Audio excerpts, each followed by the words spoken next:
بسم اللہ الرحمن الرحیم۔ آپ دیکھ رہے ہیں my channel Asad Islamic views. شیر گائے اور مسلمان۔ ایک گائے راستہ بھٹک کر جنگل کی طرف نکل گئی۔ وہاں ایک شیر اس پر حملہ کرنے کے لیے دوڑا۔ گائے بھاگنے لگی، شیر بھی اس کے پیچھے دوڑتا رہا۔ گائے بھاگتی بھاگتی بالآخر ایک دلدلی دریا پر پہنچی اور اس میں چھلانگ لگا دی۔ شیر نے بھی اس کے پیچھے چھلانگ لگائی، لیکن گائے سے کچھ فاصلے پر ہی دلدل میں پھنس گیا۔ اب وہ دونوں جتنا نکلنے کی کوشش کرتے، دلدل میں اتنا ہی پھنستے جاتے۔ بالآخر گائے اور شیر دونوں ہی گلے تک دلدل میں پھنس گئے۔ ایسے میں شیر غصے سے بھونتا ہوا دھاڑا، بدتمیز گائے، تجھے چھلانگ لگانے کے لیے اور کوئی جگہ نہیں ملی تھی؟ کوئی اور جگہ ہوتی تو صرف تیری جان جاتی، میں تو بچ جاتا، لیکن اب تو ہم دونوں ہی مریں گے۔ گائے ہنس کر گویا ہوئی، جناب شیر، آپ کا کیا کوئی مالک ہے؟ شیر مزید غصے سے تلملاتا ہوا دھاڑا، تیری عقل پر پتھر!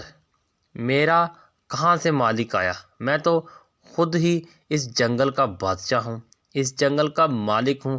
گائے کو بھی ہنسی آ گئی، کہنے لگی، بادشاہ سلامت، یہیں پر آپ کمزور ہیں، نہایت ہی کمزور۔ میرا ایک مالک ہے جو کچھ ہی دیر میں مجھے ڈھونڈتا ہوا یہاں آ جائے گا اور مجھے نکال کر لے جائے گا اور آپ کو مار ڈالے گا۔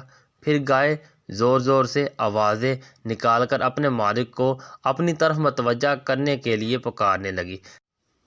ٹھیک شام کے قریب چرواہا اپنے گائے کو ڈھونڈتا ہوا آیا، شیر کو مار ڈالا اور گائے کو نکال کر لے گیا۔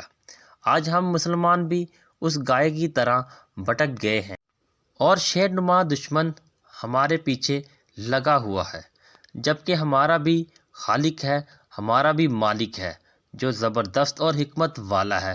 وہ ہمیں دشمنوں کی ظلم و تشدد سے نجات دینے کی پوری قدرت رکھتا ہے، لیکن ہم اپنے زبردست اور قدرت والے مالک کو پکارنے کی بجائے دشمن کی طرف ہی دیکھ رہے ہیں، دشمن کو ہی اپنا نجات دہندہ سمجھ رہے ہیں اور دلدل کی مزید گہرائی میں پھنستے جا رہے ہیں۔